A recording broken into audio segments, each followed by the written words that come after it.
No delays for polls to open in Sunday's runoff vote. Incumbent President Ibrahim Boubacar Keita was one of the first to cast his vote, and he referred to the light as an African blessing. Observers too were weighing in. The news we are getting is that everything is going on well. But there's some issues in some rural areas. But here in Bamako, because of the rain, people have not yet come out to vote. But as the day goes by, we expect the turnout to increase. There are over 10 voting streams in these polling stations, but most of them have remained empty. And despite optimism by some observers that turnout will pick up as the day progresses, the situation has not changed much.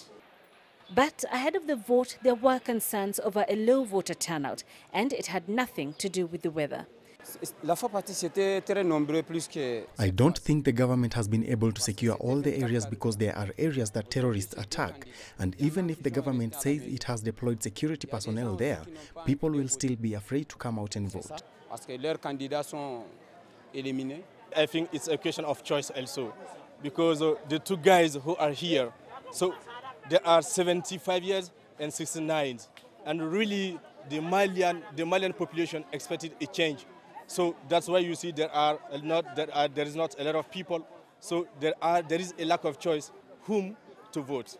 The first round of voting last month was marred by opposition accusations of irregularities. Opposition leader Soumaila Cisse cites cases of ballot stuffing and parallel electoral lists. And it's believed a fifth of the country's polling stations couldn't operate due to security concerns. Those concerns continued in the second round. We met with the security minister and he promised to send security personnel to secure the high-risk areas during this exercise.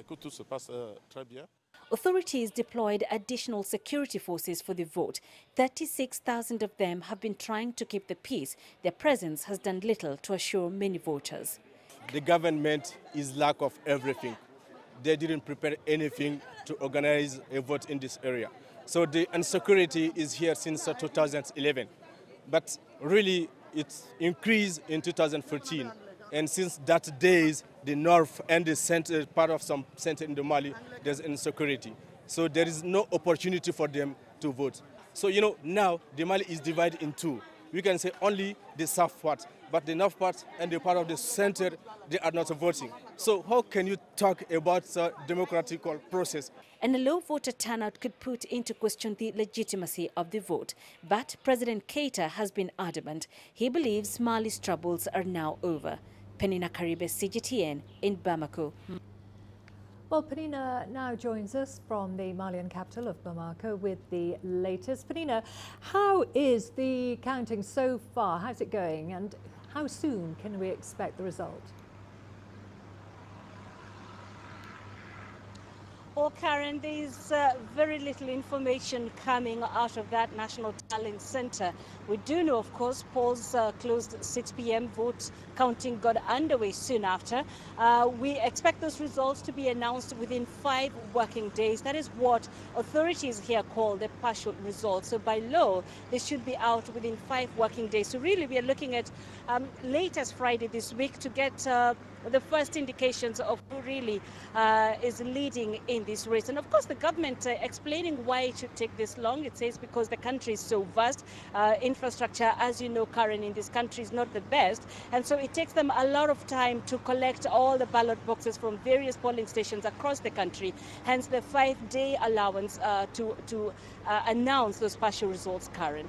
And Penina, so we'll know by Friday, 5 days' time, as you say. How is the security situation in the country, especially since one person was killed yesterday? Well, it's quite calm here in Bamako. A sense of normalcy has resumed. You would hardly tell there was an election yesterday.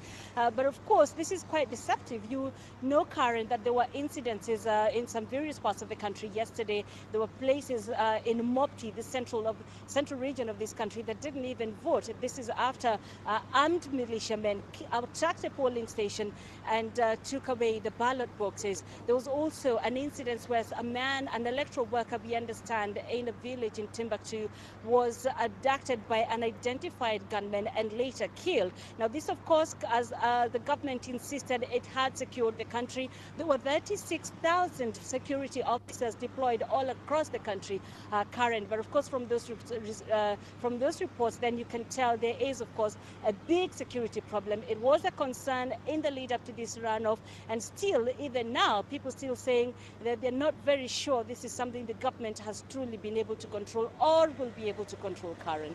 And finally, what's still left to do before we can consider the election period in Mali concluded?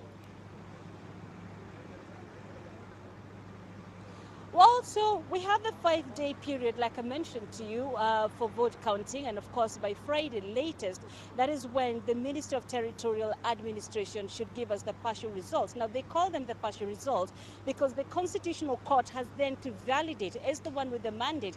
And then after the announcement of these partial results, there's an allowance, or a week's allowance to allow for any complaints. Like you know, the opposition has come out saying there were irregularities. Soumaila Cisse, the main candidate, went as far as accusing Keita's camp of pre-stuffing the ballot boxes before yesterday's vote in some areas such as Gao. So of course these complaints then will be forwarded to the Constitutional Court. There should be investigations to verify if they have a case or not. And then if they don't have a case, the Constitutional Court validates those elections and announces the winner. If there are complaints, Karen, then there should be investigations conducted. There should be a time frame within which the Constitutional Court then can make a decision whether the country will be subjected to another runoff or give direction on how the country should go. So really, this process is far from over, at least for now. We have to wait and see. The opposition candidate Cisse had said he will not accept this result. So the country in a bit of an uncertain mood, just waiting to hear from him.